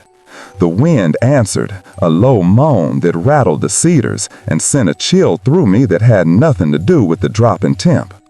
I shifted for a better angle, forgetting a headlamp clipped to my collar. The beam flickered on for half a heartbeat, long enough to paint the group in stark white, shadows leaping 20 feet tall, then died when I slapped it off. The voices cut dead. Wind kept howling, but the bald went still as I held breath. Heads turned slow, uniform, eyes scanning the cedars like they'd known I was there all along. The old man tilted his head, listening past the gusts, and for a second I swear he looked right through the branches, right at me. Nobody moved, nobody yelled. They just waited, patient as erosion, letting the dark and the wind do the talking. I eased back on my elbows and knees, heart thumping so hard it hurt my ribs until the slope hid me. Crawled the whole way down to the tent, branches snagging my jacket, shale biting my palms. Didn't stand till I was inside the fly, zipper rasped shut, back pressed to the nylon like it could hold the world off. Slept in fits, waking every hour to the wind sounding like voices again, closer now. Dawn came grudging, sky the color of wet newsprint. I broke camp fast, stuffing gear wet and gritty, ready to hike out and never look back. That's when I saw it. A fist-sized chunk of dolomite sitting square on my pack, edges sharp where it had been chipped fresh.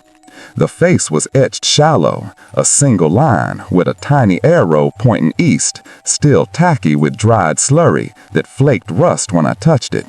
No blood, not mine anyway. I stared at it a long time, wind picking up again like it was laughing, then wrapped it in a bandana and slid it into my sample bag. Drove out slow, windows down, trying to shake the chill that had settled in my bones. I finished the mapping from the road, never went back up top. Wrote it off in my report as unstable outcrop, access limited by weather. The bluff held that season, no slides, no erosion scars, even after the rains came biblical in October. Postcards started arriving 6 months later. No stamps, no addresses, just photos of the bald under blue sky, always with a new line etched in the corner, always pointing east. I threw the first 3 away. Keep the 4th in a cigar box under the bed, next to my old rock hammer I haven't swung in years. 15 years now. I teach intro geo at a community college, safe under fluorescent lights and tenure track. But every March, when the wind shifts northwest and brings that low howl down off the hills, I wake pasting stone dust and sassafras, feeling the chisel bite into my palm, though my hands are clean. Sometimes a student asks about field work, and I catch myself sketching arrows on the whiteboard, pointing east like they mean something. I ain't never gone back to the barren bluff. Don't need to. I was 36 the fall of 2019, driving a company van full of soil testing gear across Missouri for a pipeline survey nobody in the Ozarks wanted. The route took me down blacktop that turned to gravel, then to dirt, then to 2 ruts with a stripe of grass down the middle that scraped the oil pan like it was personal. I'd been on the road 3 weeks straight, sleeping in cheap motels or the van when the per diem ran thin, and the hills were starting to feel like a mouth closing slow behind me. That evening, the GPS gave up outside a nowhere town called Sinkin, so I followed a hand-painted sign that read Public Access, Mark Twain National Forest, until the road pinched out at a little pull-off above a ravine nobody had bothered naming. Pines crowded the rim, and the drop was steep enough that the creek at the bottom sounded like it was whispering secrets to itself. I told myself one night wouldn't kill me, pitched the dome tent on the only flat spot, built a small fire, and drank warm gas station coffee while the dark settled in layers. The ravine was narrow, maybe 40 yards across, with walls of limestone going mossy and wet even in October. Sound did funny things down there. Every twig snap came back twice, every owl hoot 3 times, like the stone was saving every noise for later. I'd heard the desk clerk in Houston warn me about bound echoes when I asked about camping spots. The way she said it, half laughing, half scared, like a joke with teeth. Folks down in the hollers still keep old promises, she muttered, then busied herself with lottery tickets when I asked what she meant. I figured tall tales for tourists. I've heard worse. Sleep wouldn't come. The fire burned low, and the wind moved through the pines overhead like something walking on cat feet. Around midnight, the whispering started. Not wind, not water, but voices, low and patient, rising from the ravine floor like steam. I sat up, heart already thumping, and listened. Words came in fragments, repeated, layered, the way a round song works when everybody knows their part. I pulled on my boots, left the headlamp off, and eased down the deer trail that switchbacked into the cut. The air got colder with every step, the kind of cold that finds the gaps in your jacket and settles in your bones. Halfway down, the walls closed in, limestone sweating, roots dangling like old rope. I moved slow, testing every footfall, until I could crouch behind a fallen cedar and look straight across the creek into a bowl no wider than a church basement. There were maybe 15 people standing in a rough ring around a flat boulder half buried in the creek gravel. Lanterns, cheap LED again, the kind that run forever on D-cells, sat on stones, throwing up just enough to catch faces I half recognized. The clerk from the Houston motel, still in her smock. The old man who'd sold me firewood 2 nights earlier. A woman I'd seen rocking a baby on a porch in Eminence. Even a teenage boy who'd stared at my out-of-state plates like they were contagious. They looked tired, ordinary, dressed for chores, hoodies, feed store caps, rubber boots caked with creek mud. No robes, no paint, just people who'd walked out of their lives for an hour and left the doors open behind them. In the center of the wren lay coils of wild grapevine, green and supple, stripped of leaves. One by one they stepped forward, took a length, and spoke into the dark. The ravine took the words and threw them back, softer, delayed, like a second mouth hidden in the stone. I will carry your sick to the doctor and tell no one why. Echo, softer, tell no one why. I will share the last of the corn money when the crop fails. Echo, when the crop fails. I will keep the steel hid and the revenuers blind. Echo, revenuers blind.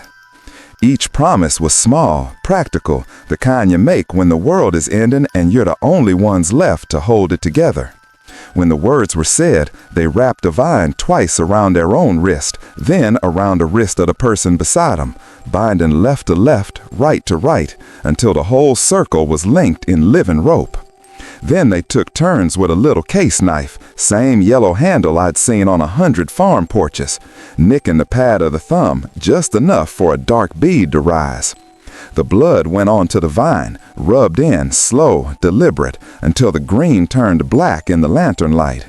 The ravine gave the sound back again, deeper this time, like it approved.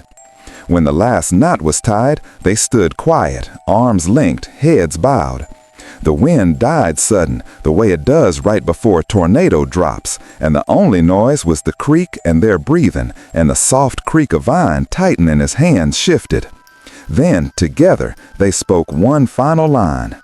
Bound to bound, echo to echo, blood keeps the circle whole. The ravine answered, rolling the words back 3, 4, 5 times, until the stone itself seemed to be speaking with their voices, older, patient, hungry. I don't know what made me cough, just cold air catching wrong in my throat, but the sound cracked out sharp and human. The circle froze. Lantern light caught eyes turning my way, calm, unsurprised, like they'd left a place for me and were only waiting to see if I'd step into it. The echoes took my cough and threw it back, softer, mocking, until it sounded like someone else's mistake. I backed away slow, cedar needles stabbing my palms, heart hammering so hard I tasted iron.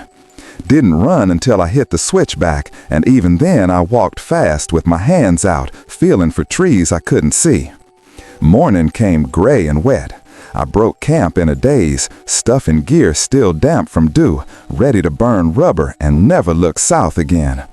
That's when I saw it, a single length of wild grapevine laid neat across the cold fire ring, 3 fresh knots tied tight, still dark and sticky with blood that hadn't quite dried. My wrists itched like the vine had already been there and I'd only just noticed. I drove out before the sun cleared the ridge, told my supervisor I had food poisoning, finished the survey from motel rooms and county libraries. Never filed the soil samples from that ravine.